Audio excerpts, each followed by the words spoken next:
بسم اللہ الرحمن الرحیم۔ ایک دفعہ ایک جنگل میں شیر جو تھا وہ کافی بوڑھا ہو چکا تھا، تو اس نے کہا کہ میں ایسا کیا کروں۔ اس کی وزیر جو تھی وہ لومڑی تھی۔ اس نے کہا بادشاہ سلامت آپ ایسا کریں کہ آپ ایک جوان ہرن کا گوشت کھائیں تو آپ دوبارہ سے جوان ہو جائیں گے۔ تو شیر نے کہا یہ کیسے ہوگا، یہ کیسے ممکن ہے؟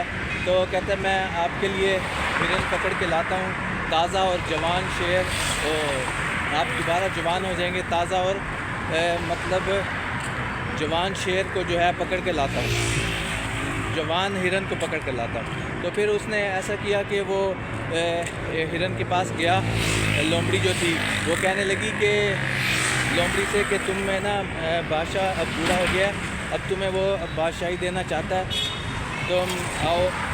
تو وہ اس کو بہلا کر لے آیا۔ تو جب وہ اس کو لے کے آیا تو شیر نے اسے ایسے جھپٹا مارا تو اس کے کان پہ نا وہ اس کے ہاتھ میں آیا، تو کان اس کے ہاتھ میں، ہرن بھاگ گیا۔ تو شیر نے کہا کہ وہ تو بھاگ گیا، اب اس کو دوبارہ کیسے پکڑ کے لاؤ گے؟ تو وہ کہتی ہے یہ میرا کام ہے، میں اس کو دوبارہ پکڑ کے لاتی ہوں، لومڑی کہنے لگی۔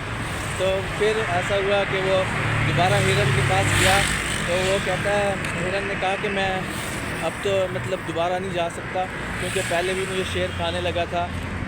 تو وہ لومڑی کہنے لگی پاگل تم سمجھی نہیں کہ وہ تو اپنی بادشاہت کے تمہیں اصول بتا رہا تھا، اس لیے تمہارا کان پکڑا اس نے۔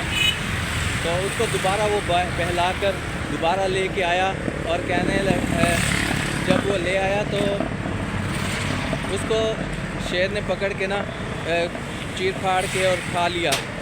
تو اور مطلب اس نے کہا کہ اب اس کا نا جب اس کو چیر پھاڑا تھا تو وہ لومڑی نے اس کا دماغ کھا لیا، مطلب پہلے سے ہی کہ شاید اس سے مجھے زیادہ طاقت ملے گی۔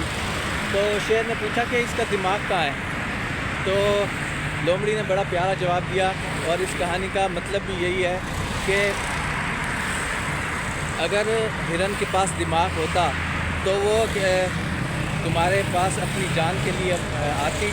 تو اس کہانی میں سے ہمیں یہ سبق ملتا ہے کہ ہمیں کچھ لوگ جو ہیں وہ ایسی باتیں کر رہے ہوتے ہیں کہ ہم یہ سمجھ رہے ہوتے ہیں کہ وہ ہمارے فائدے کے لیے ہیں، لیکن وہ ان کے پاس، کچھ لوگوں کے پاس دماغ نہیں ہوتا، وہ ایسے کام کرتے ہیں کہ ان کی اپنی جان کو خطرہ ہوتا ہے۔ بہت شکریہ، السلام علیکم۔